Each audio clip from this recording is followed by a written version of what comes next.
A gente tem a doença de Graves, que é a doença autoimune, né?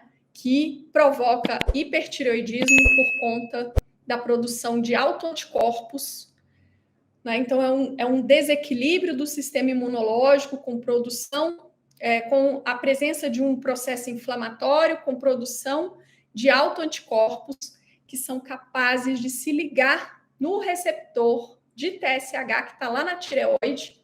E se você se lembra, o TSH é um hormônio que estimula a tireoide a produzir os hormônios tireoidianos, o T4 e o T3.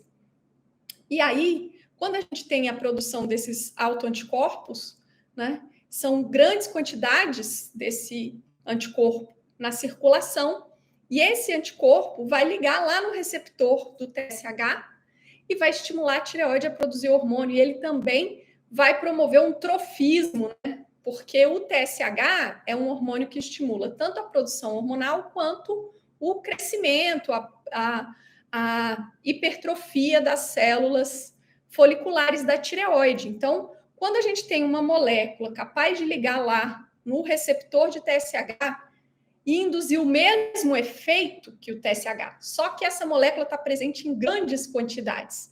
Então, o que ela vai fazer? Ela vai fazer com que a tireoide produza hormônio em excesso, né? E, além disso, isso vai fazer com que a tireoide cresça globalmente, né? A gente vai ter um aumento difuso do volume da tireoide. E daí, então, esse autoanticorpo, né? Esse anticorpo capaz de ligar no receptor do TSH, ele é conhecido como TRAB, né? A sigla é em inglês, né? É um anticorpo contra o receptor do TSH. T é de TSH, R de receptor e AB de anticorpo. Bom, beleza. Essa é a causa mais comum de hipertireoidismo.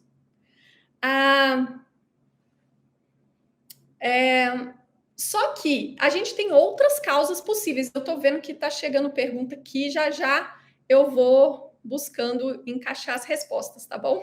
Eu até dei uma pausinha porque eu estava lendo aqui a pergunta. Bom, aí o que acontece? Além da doença de Graves, que é a causa mais comum de hipertireoidismo, a gente tem outras causas possíveis. Então, além da doença de Graves, a gente também tem o chamado bócio multinodular tóxico, que é quando a gente tem um paciente que tem vários nódulos na tireoide, e aí, em um determinado momento, alguns desses nódulos se tornam autônomos e passam a produzir hormônio tireoidiano de maneira independente da regulação pelo TSH. Isso faz com que o paciente apresente um quadro de hipertireoidismo também. Só que nesses casos não tem nada de autoimunidade, de anticorpo ligando no receptor, não é nada disso.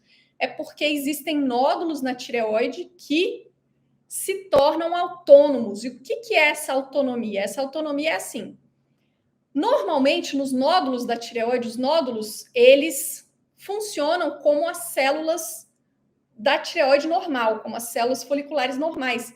Eles produzem hormônio de acordo com o estímulo pelo TSH. Porém, alguns nódulos, em determinado momento, eles podem adquirir autonomia. Eles podem começar a produzir hormônio tireoidiano por conta própria, independentemente da regulação pelo TSH. Aí o nódulo começa a produzir hormônio por conta própria, começa a sobrar hormônio tireoidiano na circulação, né? Porque a tireoide normal também produz, e o nódulo começa a produzir sem regulação. Daí, com isso, a gente tem aumento da quantidade de hormônio tireoidiano circulante. Isso vai fazer com que a hipófise diminua a produção de TSH. Quando a hipófise produz menos TSH, é menos estímulo para a tireoide normal, né? E aí, o que a gente vai ter? A gente vai ter as células da tireoide normal sem produzir hormônio mais, elas ficam apagadas, elas ficam silenciadas, porque não tem estímulo pelo TSH, porém, as células dos nódulos autônomos continuam produzindo hormônio e em excesso. Então, a gente vai ter a síndrome do hipertireoidismo com o TSH suprimido, o T4 livre aumentado, mas a causa é a presença de nódulos tireoidianos autônomos ou hiperfuncionantes, como a gente denomina. Beleza? Essa é uma segunda causa de hipertireoidismo. Uma terceira causa, eu estou seguindo na ordem de prevalência, tá bom? É do mais comum para o menos comum. Uma terceira possibilidade é a possibilidade de um nódulo único, né, na tireoide ganhar autonomia. Nesse caso, né, essa condição de um único nódulo, né, é o bócio uninodular tóxico, né, também conhecido assim, também tem tem um epônimo aí de doença de Plummer, né? Essa doença também é conhecida como doença de Plummer. Nesse caso, é o mesmo princípio que eu falei para o bócio multinodular, só que nesse caso aqui é um único nódulo, e aí o que tem em volta é tecido tireoidiano normal. Então, o tecido tireoidiano normal ele fica adormecido, porque o TSH suprime, né? E aí a gente vai ter só um nódulo dominando ali, né? E sendo o produtor de hormônio e o responsável pelo quadro de hipertireoidismo.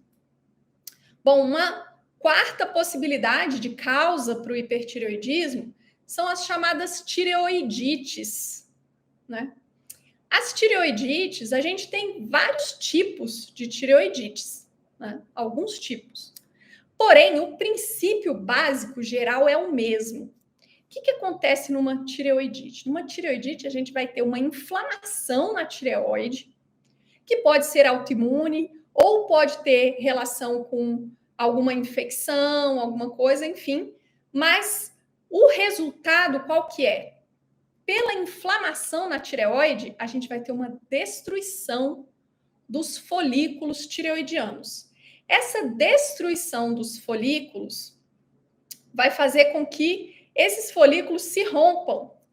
E se você se lembra lá da histologia da tireoide, né, dos aspectos básicos, se você se lembrar, os folículos, eles são uma camada de células, né, de células especializadas em produzir hormônio tireoidiano, que são as células foliculares. E essa camada de células, que é de origem epitelial, inclusive, essa camada de células, ela circunda um conteúdo amorfo, que a gente chama, é um líquidozinho, né, que a gente chama de coloide. E ali no coloide fica estocado hormônio tireoidiano.